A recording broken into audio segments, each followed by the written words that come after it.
이 영상은 이지한 약사님의 지도하에 이루어진 실습 결과물입니다.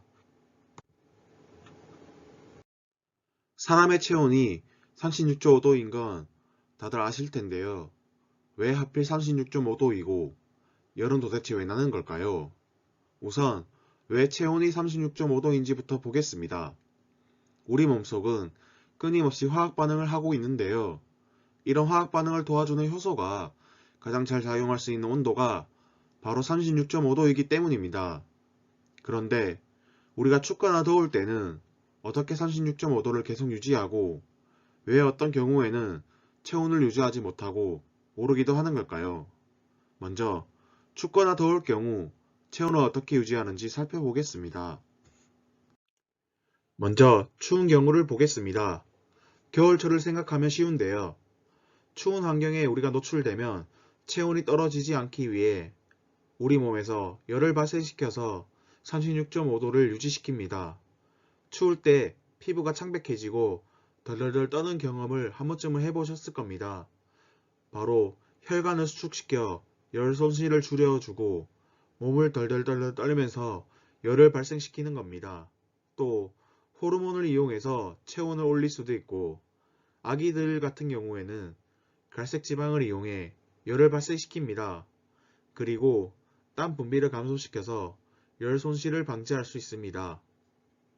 그럼 더운 경우에는 어떻게 체온을 유지할 수 있을까요?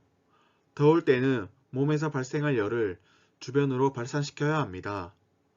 운동하고 나서 얼굴이 빨갛게 달아오르면서 땀을 많이 흘리는 경험을 한 번쯤은 해보셨을 텐데요.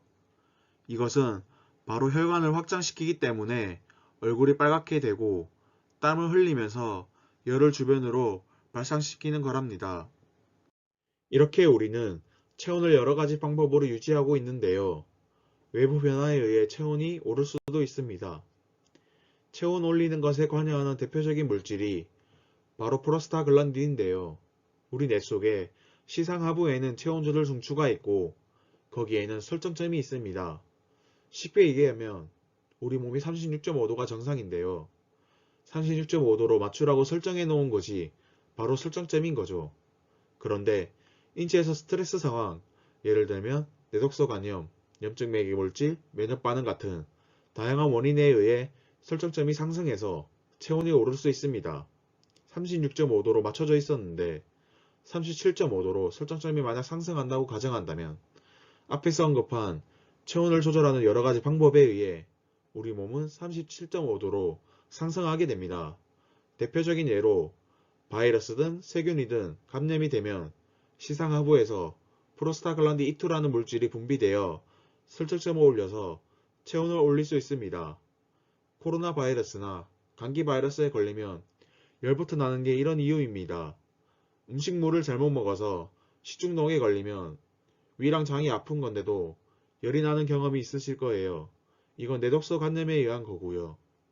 프로게스테론도 설정점에 영향을 줘서 체온을 상승시킨다고 알려져 있는 물질인데요. 그래서 여성분들은 배란 전후로 미묘하게 체온이 오르시는 걸 알아차리실 겁니다. 기초체온법이라고 이에 기반해 피임을 하시는 분들도 있고 임신을 알아차리시는 분도 있습니다. 그럼 체온이 올라가는 것은 항상 나쁜 걸까요? 어느 정도의 체온 상승은 우리에게 이로운 역할을 합니다. 어린이의 경우 시상하부 체온 조절 중추가 완전히 발달하지 않아 이유 없이 열이 나기도 하지만 성인의 경우 이유 없이 열이 나는 경우는 없기 때문에 열이 나는 것은 우리 몸에 어떤 이상이 있는 것을 알려주는 역할을 합니다. 또한 40도 미만의 발열은 백혈구와 싸움을 더 잘할 수 있는 환경을 조성하고 회복 속도를 빠르게 해줍니다. 하지만 열이 나는 것이 좋은 역할만을 하는 것은 아닌데요. 45도 이상의 열에서는 세포 파괴와 체온 조절 기작이 중단될 수 있어 반드시 상승한 체온을 정상 수치로 내려주어야 합니다. 따라서 올라간 설정점을 원래 값으로 맞춰줘야 합니다. 이때 설정점을 올리는 프로스타글란딘2를 제거해주면 되는데 이때 해열제를 이용합니다. 대표적인 해열제로는 아세트아미노펜과 이부프로펜이 있습니다. 아세트아미노펜은 이미 생성된 프로스타글란딘을 없애서 해열 진통작용을 하는데요. 500mg 전과 650mg ER 사방정 두 종류가 있습니다.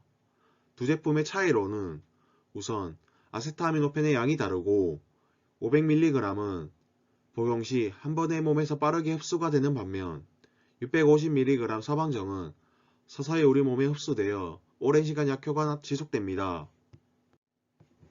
현재 백신 접종 때문에 타이레놀 많이들 찾으시는데요. 타이레놀은 아세트아미노펜이라는 성분을 약으로 만들어서 제조한 회사가 붙인 상품명이고 아세트아미노펜이 약효를 나타내는 성분이기 때문에 약국에서 아세트아미노펜 성분의 약을 찾으시면 됩니다. 백신 접종 전 아세트아미노펜 복용 시 백신의 효과가 떨어질 수 있기 때문에 백신을 맞고 나서 발열, 진통 등의 증상이 있을 때 성인 기준으로 500mg의 경우 한 알씩 4시간 간격으로 하루 최대 8알까지 복용 가능하고 650mg 서방정의 경우 2알씩 8시간 간격으로 하루 최대 6알까지 복용하면 됩니다. 식후 복용해야 하는 이부프로펜과 다르게 공복에 복용해도 됩니다.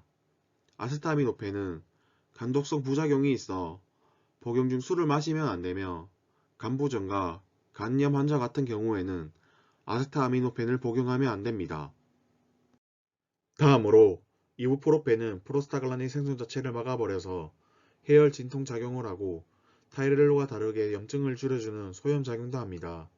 이부프로펜은 신장 부작용과 위궤양을 일으킬 수 있기 때문에 신장 기능이 안 좋은 사람이나 위장장애가 있는 사람은 피하는 것이 좋으며 속쓰림을 줄이기 위해 식후에 복용하는 것이 좋습니다. 최근 코로나 백신 때문에 해열 진통제 많이 복용하시는데요. 이부프로펜 같은 경우에는 항체 생성률을 떨어뜨리므로 타이레놀을 복용하는 것이 더 적절합니다.